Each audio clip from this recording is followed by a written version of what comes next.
Hello, Aquarius, Sun, Moon, Rising, and Venus Signs. Kamusta kayo? Sana po nasa mabuti kayong kalagayan. Welcome back po sa Star Tarot.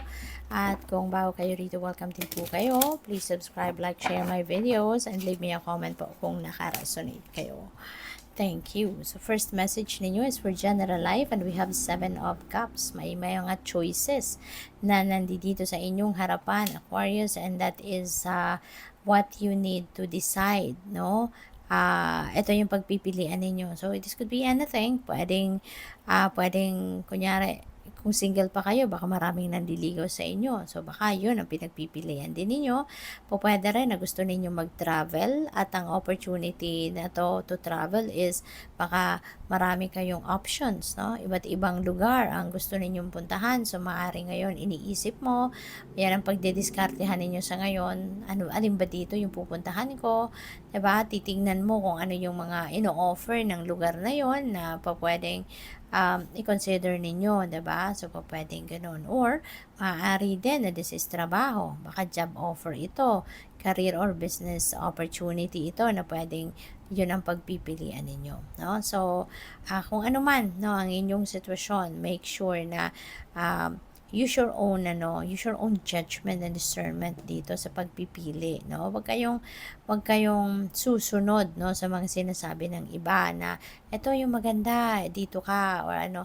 Pwede kang makinig sa kanila, pwede mong i-consider din yung mga advices nila, pero the last say should be yours kasi ikaw yung aakto dito. Kayo yung papasok sa sitwasyon na ito, whatever this is, 'di ba? Kaya kung ano yung gusto ninyo, ano yung komportable kayo, kung ano yung sa tingin ninyo ang makakabuti para sa iyo, then yung decision ninyo ang sundin ninyo, okay?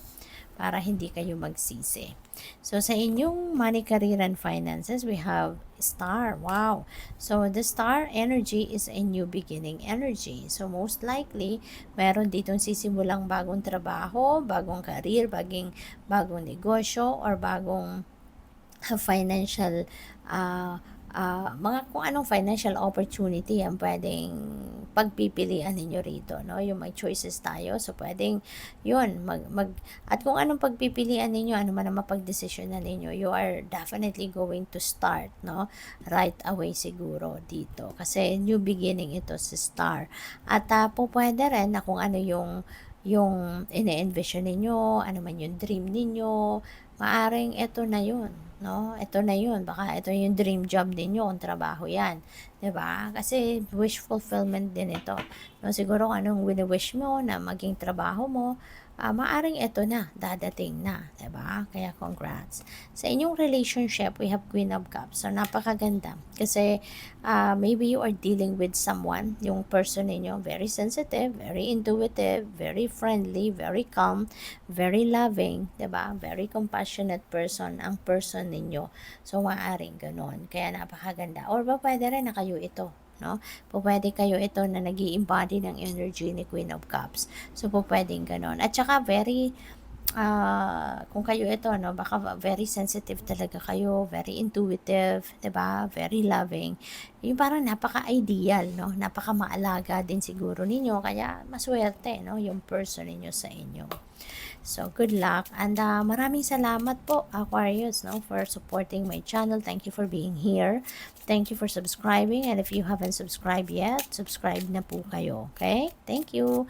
And maraming salamat din, no, sa mga hindi nag-skip ng ads, pati na rin sa mga nagpapadala ng donasyon. Maraming salamat po.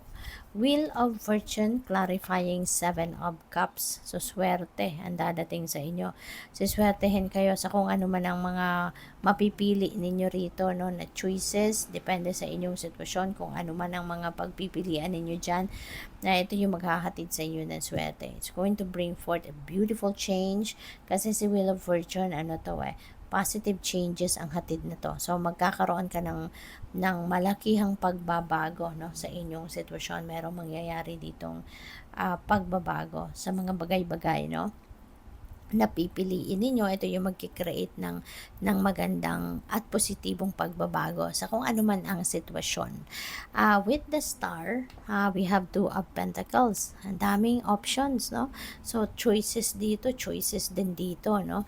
So, kailangan talaga ninyong magdesisyon, mag-isip mabuti before you jump into kung ano man ang opportunity na pipiliin ninyo rito. Pag-isipan ninyong mabuti, use your intuition, no? Para nang sa gayon talagang wala kayong pagsisisi sorry, wala kayong pagsisisihan kung ano man ang pipiliin ninyo when you follow your intuition. Kasi dadalhin kayo sa right choice, dadalhin kayo, ililid kayo ng intuition ninyo doon sa option na siyang makakabuti para sa iyo, no?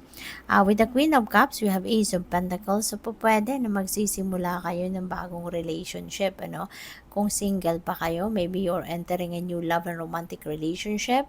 At pwede rin na ngayon, kung meron na kayong current relationship, maybe you are going also to start to apply a new relationship dynamics, no? Maaari din na magsisimula din kayo ngayon na mag-effort kayo na simulan ninyong mag-establish kayo ng strong foundation sa inyong relationship, yung ganon, ano? Parang mas pag-iigihan ninyo ng mga ginagawa ninyo, pag-aasikaso, pag-aalaga sa person ninyo, sa inyong relationship, mas papalakasin nyo pa ito sa ngayon, no? Yun ang napipick up ko dyan.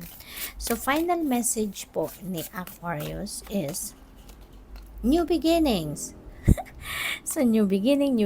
So, definitely, meron talaga kayong sisimulang bagong kaganapan sa buhay ninyo. Maraming oportunidad ang dadating sa iba't ibang area ng buhay ninyo sa ngayon at magsisimula talaga kayo ng bagong chapter. So, sabi dito, there is a great chance, there is opportunity, may courage, kailangan nyo lang na maging matatag at matibay kayo dyan. At merong accomplishment, no? May mga completion, may ending, no? May big love, wow! So, magandang, kaganapan ito sa usaping pag-ibig. Sabi dito, look out for an opportunity that might be a game changer. Okay? So, you are completing something major. It feels good to love, ha? Close the old chapter and new adventure will travel. So, definitely, even sa relationship, pwedeng merong magbabago din. Pero magsisimula ng bagong relasyon talaga. Bagong trabaho, bagong relasyon, bagong sitwasyon sa inyong kaperahan, no? Anything is possible. So, good luck. Thank you for watching. Love and light. Namaste.